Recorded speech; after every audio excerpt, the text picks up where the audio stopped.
Hasta aquí hemos llegado. ¿Pueden ir más lejos en su pecado? Fíjense, 1 Samuel 2, versículo 22. Pero Elí era muy viejo y oía de todo lo que sus hijos hacían con todo Israel y cómo dormían con las mujeres que velaban a la puerta del tabernáculo de reunión. Y les dijo: ¿por qué hacéis cosas semejantes? Porque yo oigo de todo este pueblo vuestros malos procederes. No, hijos míos, porque no es buena fama la que yo oigo, pues hacéis pecar al pueblo de Jehová. ¿Saben qué es lo que hacían ellos? Dormían con las mujeres que llegaban al templo. Escándalos sexuales. Y probablemente los hijos de Elí en un principio dijeron: ¿hasta dónde puedo llegar? Y es lo que muchos hijos dicen: ¿hasta dónde puedo llegar? Y muchas veces los padres somos tan pasivos. Yo no sé qué hubieses hecho en el lugar del sacerdote Elí, pero lo que él simplemente les dijo es: hijos, no hagan eso, me están haciendo quedar mal, la gente está hablando de su mal proceder.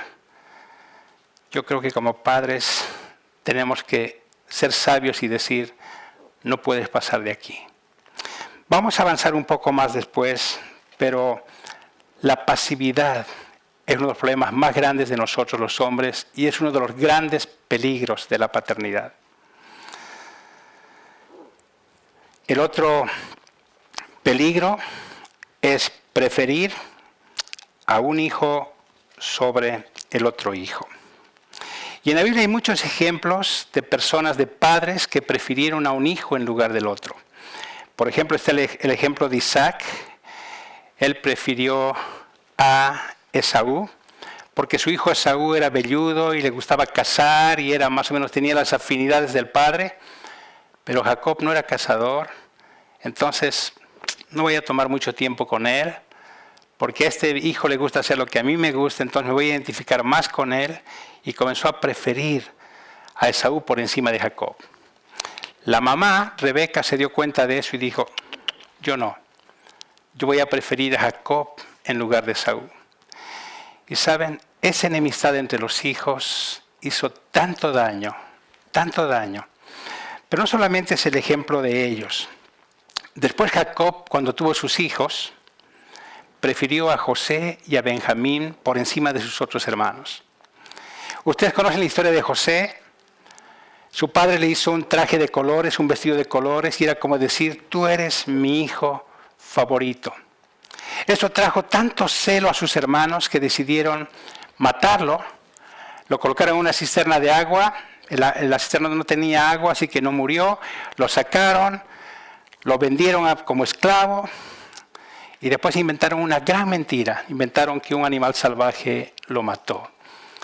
Y eso hizo tanto daño a esas vidas. Entonces, otro de los peligros de la paternidad es la preferencia. Y yo quiero hacerte una pregunta. ¿Tienes un hijo preferido? ¿Tus hijos se dieron cuenta? Entonces, esos son los 3 peligros de la paternidad. ¿Listo? El primer peligro es, como hemos hablado, provocar a ira, exasperar a los hijos. El segundo peligro es ser pasivos, no decirles este es el límite. Y el tercer peligro es preferir a unos en lugar de otros. Pero ¿cuál es el propósito de la paternidad? Y quiero que acá pasemos un poquito más de tiempo.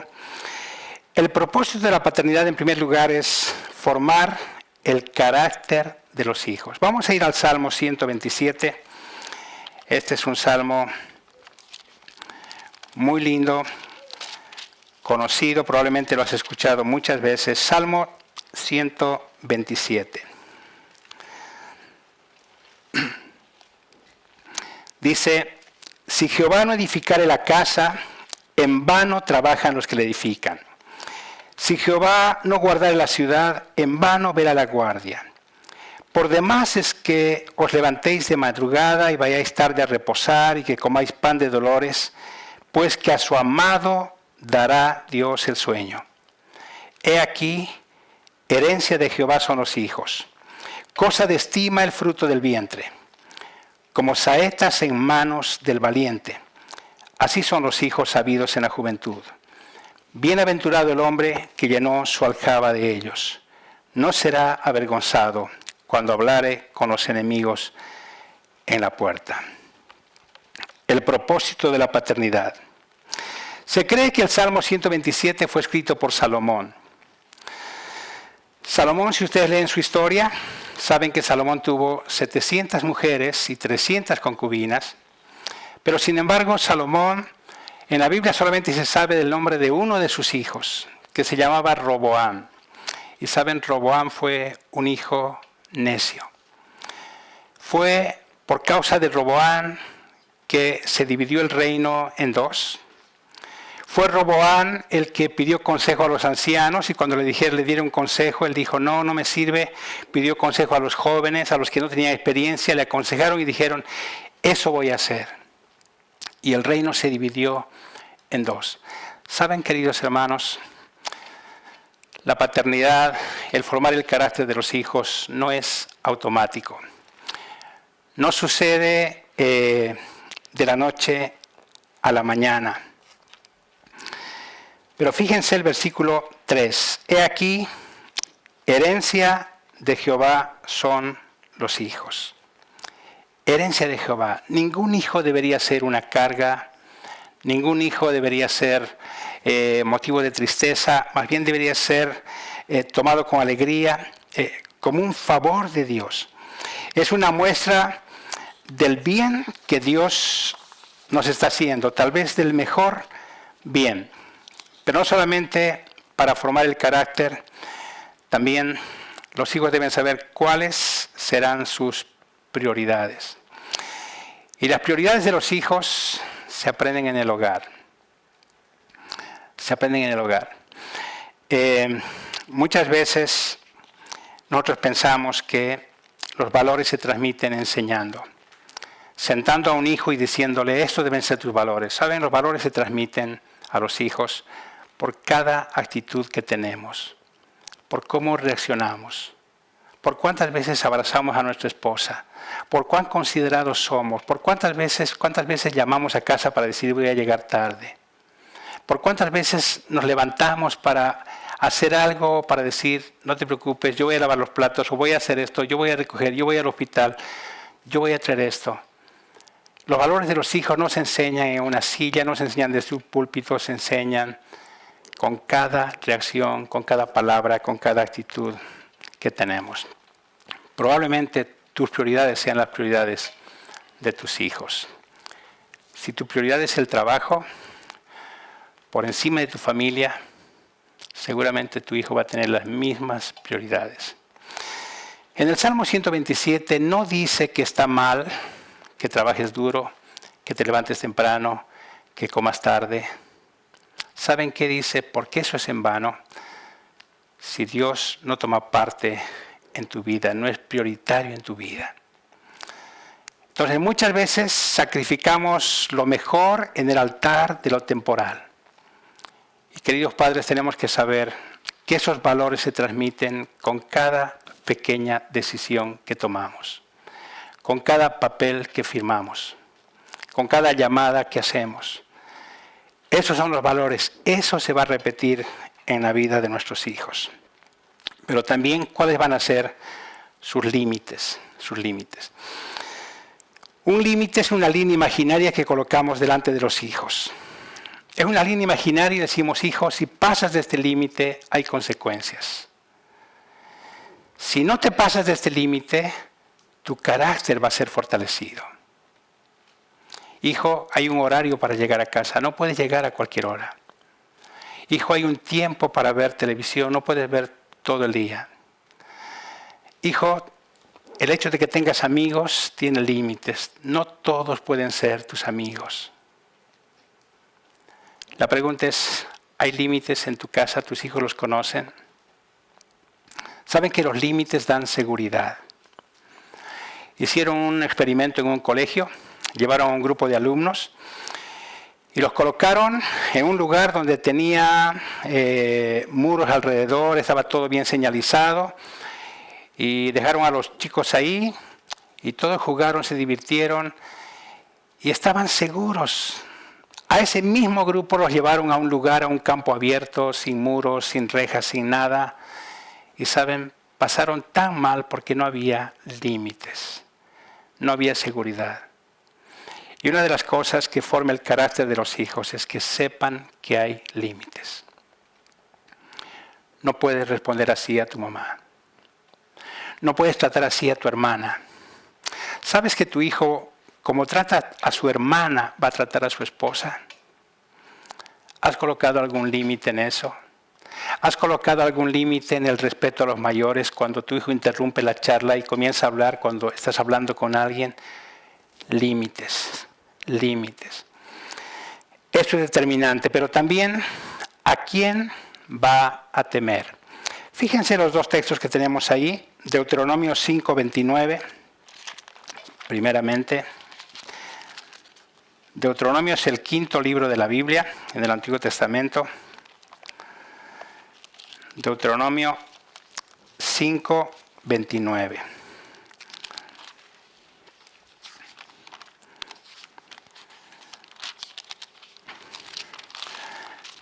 Muy bien, vamos a leerlo. Dice así: ¿quién diera que tuviesen tal corazón que me temiesen y guardasen todos los días todos mis mandamientos, para que a ellos y a sus hijos les fuese bien para siempre? ¿Quién diera a mi hijo tal corazón que me temiera al punto de guardar mis mandamientos y mis estatutos? Y la promesa es para que le vaya bien a él y a sus hijos. Otro texto que está ahí, Proverbios 19, es uno de mis textos favoritos. Cuando yo leí este texto, lo anoté, le dije: Señor, yo quisiera vivir esta realidad. Y realmente es así como dice acá, Proverbios 19, el que camina en integridad anda confiado, anda seguro.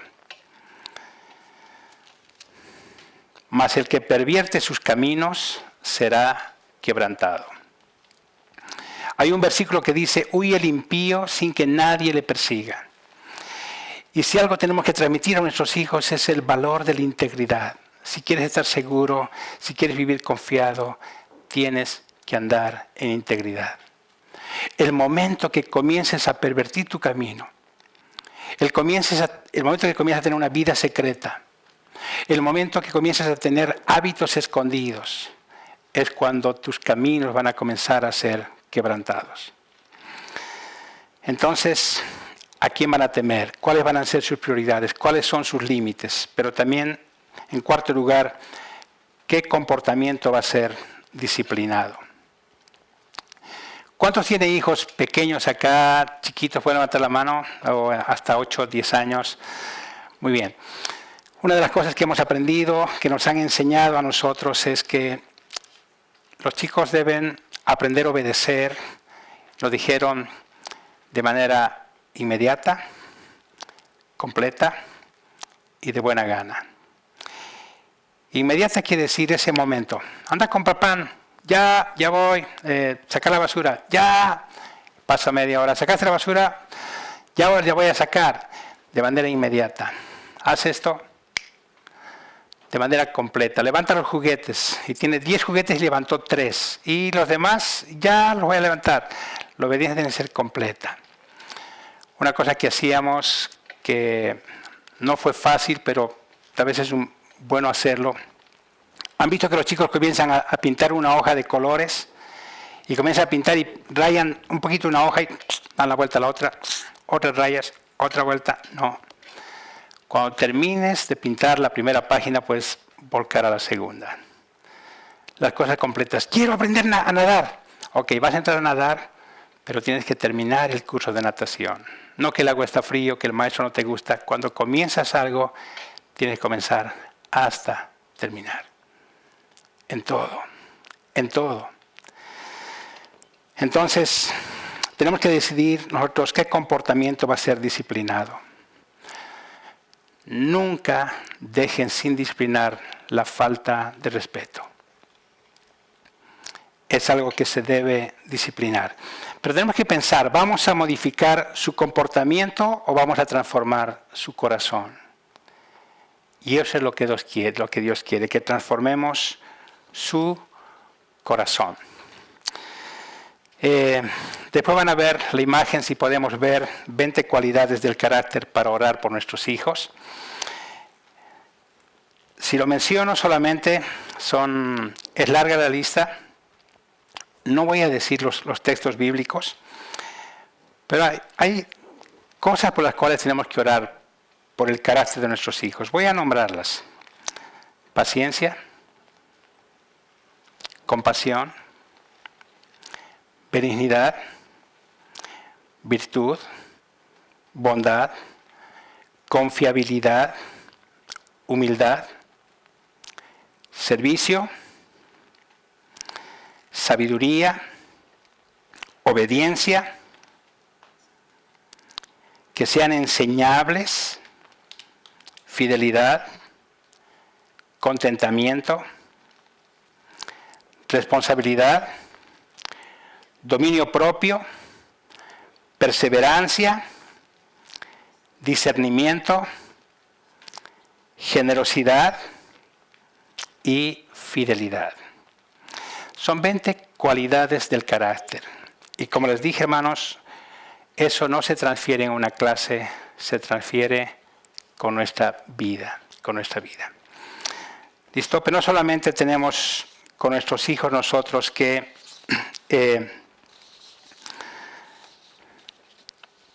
solamente pensar en sus prioridades, en lo que van a temer, en su comportamiento. También tenemos que promover relaciones con nuestros hijos. Alguien dijo, cada hijo añade un capítulo a la historia de tu matrimonio. Y quiero decirles que sin tiempo eso es imposible. Eso es imposible. He estado viendo un pequeño video del doctor James Dobson. Él es el que fundó el ministerio Enfoque a la Familia. Y él dice que él estaba en una clínica de enfermería y de pediatría. Y había muchos niños y una enfermera vio que una niña de 9 años escribió algo y se lo entregó al doctor Dobson. Y el doctor Dobson tomó ese escrito y lo leyó. Esa niña escribió algo acerca de las abuelas. Yo tengo algunas cosas aquí anotadas, no todas, pero lo que la niña escribió acerca de las abuelas es esto. Dice, las abuelas son mujeres que siempre tienen monedas. Dice, no puedes llevarlas muy lejos porque se cansan mucho. Dice, son las que más te abrazan y te dan besos a cualquier hora. Se sacan sus dientes y sus encías. No sé si es tanto. Dijo, generalmente no pueden agacharse mucho, pero siempre te atan los cordones de tus zapatos.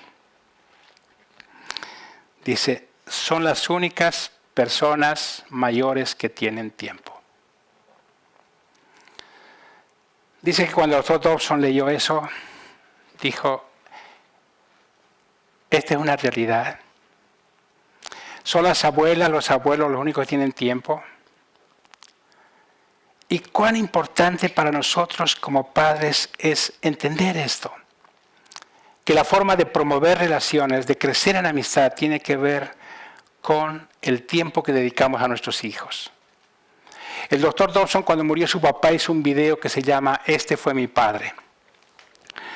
Y saben, en ese video el doctor Dobson en ningún momento mostró a su padre en un púlpito predicando.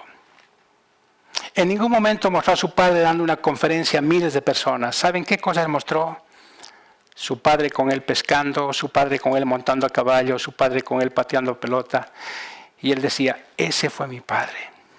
Para mí no fue un predicador, para mí no fue el mejor enseñador, para mí no fue el mejor conferencista. Extraño a mi padre porque fue eso para mí.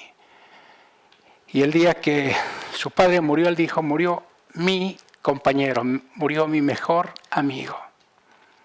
La gente tal vez extrañe sus mensajes y extrañe lo que Él dijo y lean en sus libros, pero yo lo voy a extrañar porque toda su vida me dio su tiempo. Y hermanos, la forma de promover relaciones sin tiempo es imposible. Pero vamos al privilegio de la paternidad. Y el privilegio de la paternidad, en primer lugar, es invertir en la identidad de nuestros hijos. ¿Qué clase de adulto quiero forjar en mis hijos? ¿Qué dirección van a tomar? ¿Qué quiero que a mi hijo o a mi hija le distinga de los demás? Ahí está ya el video, las imágenes. Y el privilegio de la paternidad es invertir en la identidad de nuestros hijos. ¿Qué lo va a distinguir de los demás? Quiero que leamos un momento el Salmo 139, versículos 13 y 14.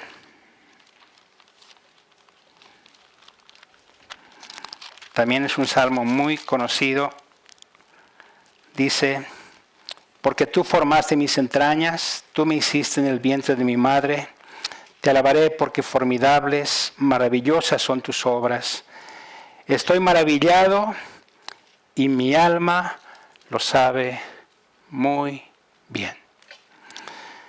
La identidad de nuestros hijos no está marcada por qué tipo de celular usan, qué tipo de marca de ropa usan. Está marcada por cuánto conocen a su Dios. Cuán maravillados están de que Dios les haya dado una familia y les haya dado una iglesia y les haya dado la posibilidad de estudiar y de avanzar en la vida. La identidad de saber que son hijos de Dios, que Dios tiene un plan, que no están solos. Entonces, la Biblia dice en Efesios 2:10 que Dios ha preparado de antemano obras para que anduviésemos en ellas. Y quiero decirles algo más: entre los 0 y los 20 años es donde se forma, se define la identidad. Donde se define mi lugar en la historia, mi educación, mis habilidades, si soy gordo o flaco, si soy intelectual o soy académico o soy deportista, si trabajo mejor con mi cabeza o soy hábil con las manos. La identidad es lo que define. Por eso la Biblia dice: instruye al niño en su camino y cuando fuere viejo no se apartará de él. Y la meta debe ser que cuando nuestros hijos lleguen a los 20 años sepan quiénes son para Dios y que Dios tiene el mejor plan para ellos. Que el mundo jamás les va a ofrecer lo que Dios tiene para ellos. Que jamás ellos ni siquiera van a imaginar la bondad de Dios y lo que Dios ha planeado para ellos si viven dentro de su voluntad. Y la última cosa es influenciar la misión. Los padres son el ejemplo principal que sus hijos van a seguir. El Salmo 78, versículos 5 al 7. Salmo 78, 5. Si lo tienen, pueden leer. Dice: Él estableció el testimonio en Jacob y puso ley en Israel, la cual mandó a nuestros padres que la notificasen a sus hijos, para que lo sepa la generación venidera y los hijos que nacerán y los que se levantarán la cuenten a sus hijos. Y escuchen bien lo que dice: a fin de que pongan en Dios su confianza y no se olviden de las obras de Dios, que guarden sus mandamientos. Entonces, hermanos, como decía el primer versículo, el guerrero mete su mano en su aljaba, saca una flecha, la pone sobre el arco, apunta, y ese es el guerrero, es el papá el que va a disparar, el que va a dar dirección.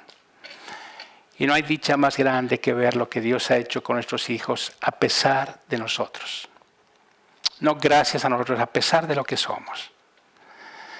Y tenemos que nosotros entender, hermanos, que los hijos deberían estar en el arco, en nuestras manos, y nosotros deberíamos estar apuntando a algo con cada hijo.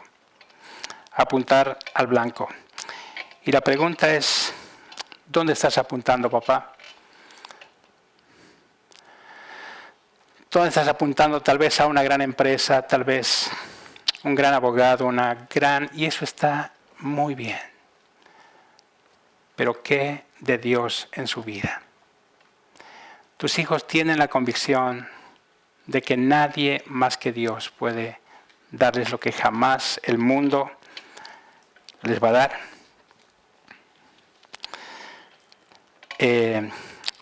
Muchos conocen la palabra legado, ¿verdad? Un legado es una herencia que se recibe, un aporte espiritual, emocional, cultural, pueden ser bienes raíces, pero es traspasado de los padres a los hijos y esto puede ser positivo o negativo. Y alguien dijo que nosotros damos forma a nuestro legado todos los días en formas grandes y pequeñas. ¿Qué legado vamos a dejar a nuestros hijos? No sé si vamos a poder ver el video, no vamos a poder, pero había un video para la conclusión y en ese video se mostraba a una hija y un hijo que cuando sus padres cumplieron 50 años de matrimonio decidieron hacer un tributo para ellos. La hija, una hija adoptada, asiática, y lo que dice ella a sus padres les dice, ningún orfanato, ni el mejor orfanato del mundo podría darme lo que ustedes me dieron. Y dice, como ella era asiática y los hermanos eran norteamericanos, eran diferentes en sus ojos, en su piel. Y decía ella que cuando la gente preguntaba, ¿y por qué este es diferente a ellos? Dice que el papá decía, ella ya es, digamos, de los Johnson, del apellido, desde antes que naciera. Ella es Johnson antes que sus hermanos, para darle valor a ella. Y después habla a uno de los hijos para darle el tributo a sus padres y les dice, yo era el hijo rebelde, pero sé que nunca fui el hijo no amado, el hijo no disciplinado. Y yo les doy gracias por todo lo que han hecho, por todo lo que han invertido. Y el tributo a los padres debería ser esa. La meta nuestra no debería ser solamente decir un tributo de los hijos, pero que un día Dios nos diga, bien hecho, fuiste fiel. Y una de las cosas por las que vamos a dar cuenta nosotros es por dónde están nuestros hijos. ¿Listo? Entonces, para terminar, ¿tu hijo está en tu mano? ¿Estás estirando el arco? ¿Estás apuntando a algo? ¿Conoce los límites? ¿Sabe que la integridad siempre le va a mantener seguro? ¿O estás cediendo? Recuerda que tu hijo va a decir, ¿hasta dónde puedo ir? Así que vamos a orar un momento y dar gracias a Dios. Querido Padre, gracias por el privilegio de ser tus hijos, de ser amados por ti como Padre de manera incondicional.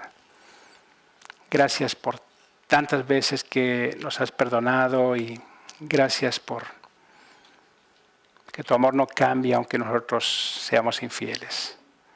Señor, esta mañana queremos colocar a nuestros hijos delante de ti, reconocer nuestra responsabilidad, pedirte perdón por cuántas veces hemos cambiado nuestras prioridades y hemos atendido tantas cosas. Y también nuestros hijos han preguntado tantas veces, ¿dónde está papá? ¿Por qué no vino a ver el gol que he metido o el examen que he tomado? Señor, gracias porque tenemos tantos hombres acá esforzados, sacrificados. Pero Señor, queremos añadir a eso la responsabilidad de tomar el compromiso de ser activos, de no ser pasivos, de tomar el liderazgo espiritual de nuestras casas, de abrir la Biblia, de orar, de honrarte a ti. Y de colocar en primer lugar a nuestros hijos y darles nuestro tiempo. Señor, prospera tu palabra en cada corazón. Una vez más, gracias por el privilegio de haber recibido una herencia tan grande, única, nuestros hijos. Gracias en nombre de Cristo Jesús. Amén.